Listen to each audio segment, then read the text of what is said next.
welcome back once again Ashutosh Kumar from Muzaffarpur Bihar. सबसे पहले तो क्षमा चाहूँगा कि पिछले 2-3 दिनों से मैं वीडियो नहीं डाल रहा था, कुछ व्यस्तता थी और सैटरडे संडे को तो कुछ ज़्यादा ही व्यस्तता रहती है जीवन में। और आज से फिर से हम लोग स्टार्ट करते हैं सेल का दूसरा पार्ट। देखिए उस दिन जो बेसिक कॉन्सेप्ट था वो सेल का मैंने बता दिया था। आज हम लोग थोड़ा सा एडवांस लेवल पे पहुंचते हैं। हम लोग जो पिछले क्लासेस में समझे हैं सेल के बारे में, वो पहला कॉन्सेप्ट था हम लोग का प्रोकैरियोटिक एंड यूकैरियोटिक। देखिए आप लोग को मैं पिछले क्लास में या फिर पहले भी या फिर लगातार मैं अपने क्लासेस में बोलता रहता हूं कि biology is completely a word game. If you understand the word then you are going to understand the whole biology. ठीक है, इसको लोग एक मिथ बना के रखे हुए, बहुत रटना पड़ता है, ऐसा कुछ भी नहीं है। वर्ड गेम को समझिए, अपने आप सब कुछ समझते चले जाइएगा। यहाँ पे कैरियोटिक, कैरियोन वर्ड का मतलब होता है न्यूक्लियस। ओके, अब प्रो का मतलब होता है प्रिमिटिव।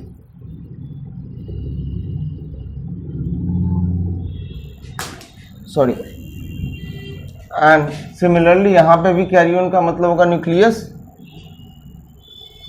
और यू मतलब होता है एडवांस।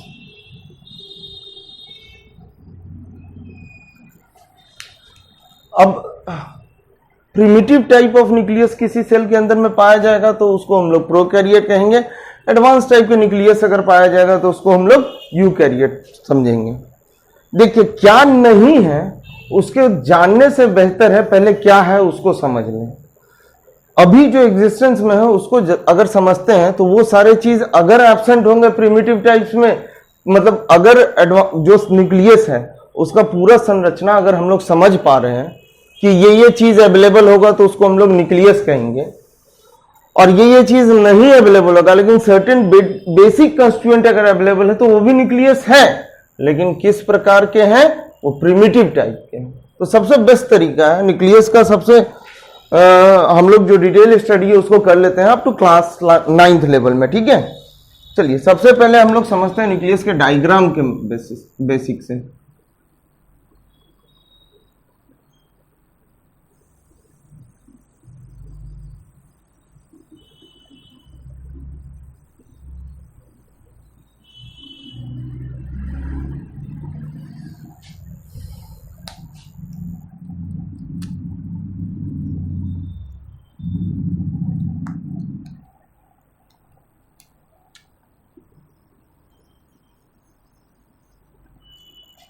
चलिए समझते हैं फिर से। ये हमारा एक एडवांस टाइप ऑफ न्यूक्लियस का डायग्राम है। ठीक है, उसके आधार पर हम लोग सबसे पहले एक चीज को समझते हैं। आप लोग आरओ वगैरह का ऐड देखते होंगे, उसमें एक हीरोइन आती है, डांस करते करते बताती है कि हमारा शरीर जो है वो 70% वाटर से भरा हुआ है। अगर शरीर वाटर से भरा हुआ है इसका मतलब we are also made up of different types of cells and each cells have also the water component। तो फ्लूइड पार्ट हर एक सेल के अंदर पाया जाता है। तो जो भी सेल है उसके अंदर में जो फ्लूइड पाया जाता है उसको जनरली हम लोग प्लाज्म के वर्ड से जानते हैं। इसी कारण से सेल के पढ़ाई को सेल को हम लोग साइटोन वर्ड से भी कहते हैं, और सेल के अंदर में जो फ्लूइड पाया जाता है उसको साइटोप्लाज्म कहते हैं। तो सेल के अंदर जो पाया गया वो तो साइटोप्लाज्म कहलाए, लेकिन न्यूक्लियस के अंदर जो पाया जाएगा फ्लूइड लाइक मटेरियल उसको हम लोग न्यूक्लियोप्लाज्म कहेंगे। न्यूक्लियोप्लाज्म मतलब ऐसा जगह जहां पे different types of nucleic content जो होगा वो रेस्ट करेगा, और वो सेंट्रली लोकेटेड होता है, जनरली अमूमन देखा जाता है। उसके बाद अब न्यूक्लियोप्लाज्म को क्या करेगा, कैप्चर करने के लिए एक मेम्ब्रेन होगा। ये डबल मेम्ब्रेनस स्ट्रक्चर होता है जिसको हम लोग न्यूक्लियर मेम्ब्रेन कहते हैं। ओके, ये डबल लेयर्ड स्ट्रक्चर होता है। एक आउटर लेयर होगा, एक इनर लेयर होगा। हर आउटर लेयर का कंस्ट्रिक्शन कहीं कहीं पे होगा, जहां पे एक गैप बनाएगा उस गैप को हम लोग न्यूक्लियर पोर कहते हैं। ठीक है, और इसी न्यूक्लियर पोर के अंदर में हमारा क्रोमेटिन मटेरियल होगा।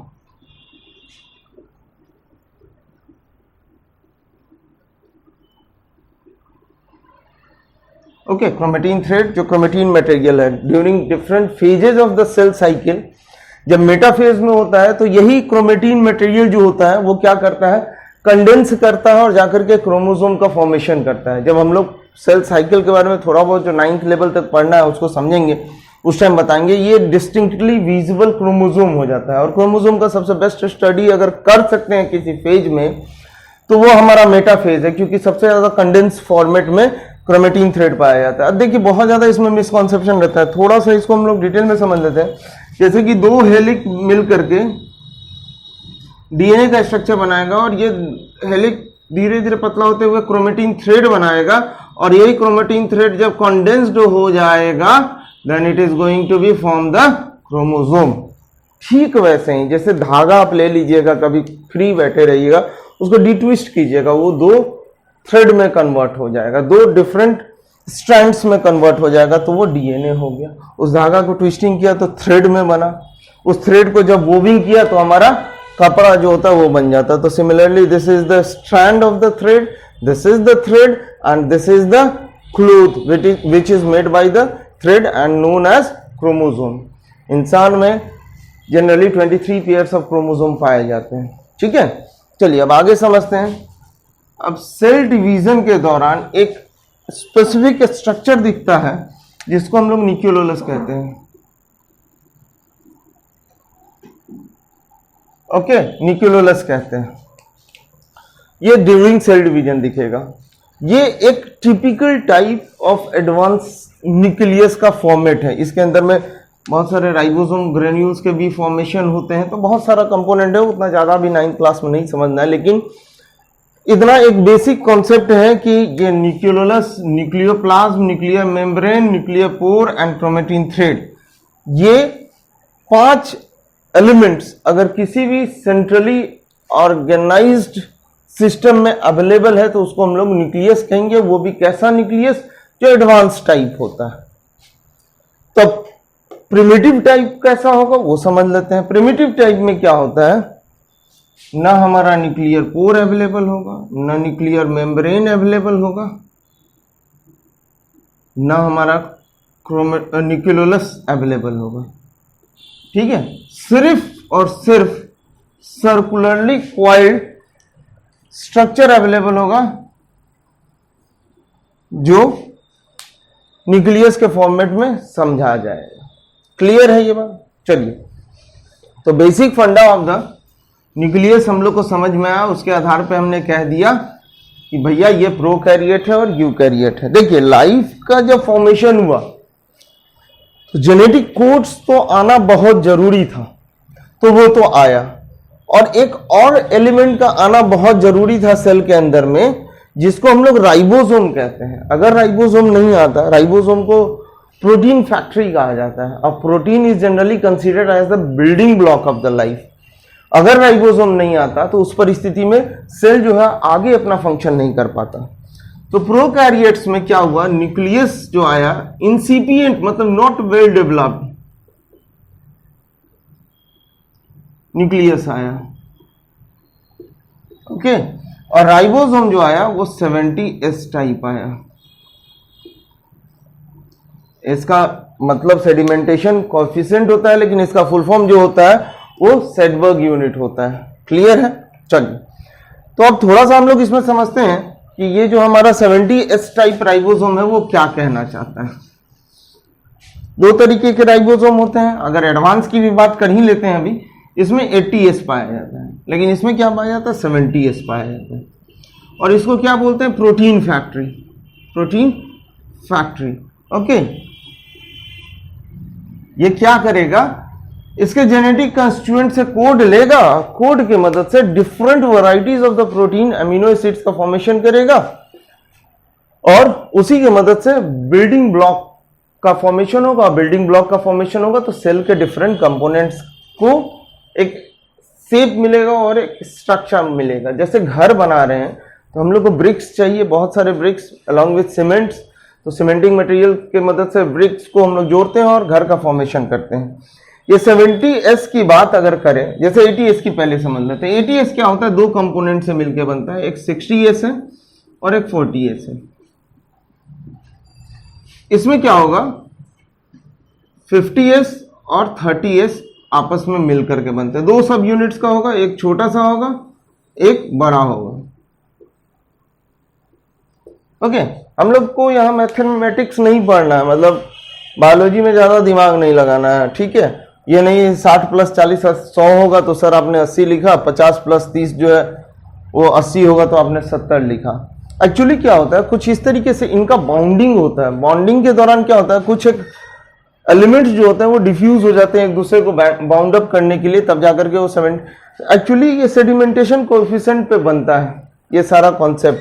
मतलब सेंट्रीफ्यूगल मशीन में जब राइबोसोम को रोटेट करके देखा गया तो वो एक पर्टिकुलर यूनिट पे जाकर के अपने आप को सेडिमेंट्स के फॉर्मेट में सेटल डाउन कर पाते हैं, ठीक है। उतना सा ज्यादा कॉन्सेप्ट को नहीं समझना है, तो सिंपली यही समझना है कि प्रोकैरियोट में 70s टाइप होंगे और न्यूक्लिक मटेरियल सर्कुलर होगा। इसके अलावा कोई भी सेल ऑर्गेनल जो है वो नहीं प्रेजेंट होता है किसमें, प्रोकैरियोट्स में। और यही सेल ऑर्गेनल अगर एडवांस वाले में आ जाएंगे तो वो रहेंगे और वो मेम्ब्रेन बाउंडेड ऑर्गेनल्स रहेंगे, ठीक है। प्रोकैरियोट का बस कॉन्सेप्ट यहीं तक है, incipient nucleus with 70s and 30s type of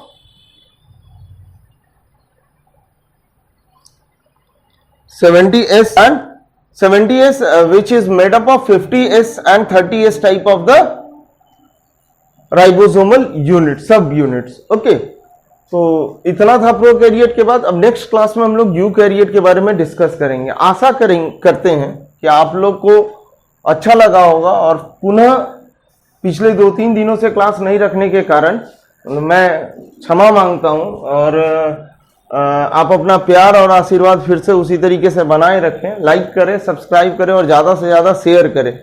और जब चैप्टर कंप्लीट होगा उसके बाद मैं एक छोटा सा टेस्ट सीरीज, मतलब टेस्ट भी डालूंगा। उस टेस्ट को आंसर आप लोग कीजिएगा, जिसका सबसे बेस्ट आंसर होगा वो मेरे तरफ से कुछ ना कुछ अवार्ड पाने का हकदार जरूर होगा, ठीक है। लाइक करें, सब्सक्राइब करें एंड शेयर करें। Thank you, thanks a lot.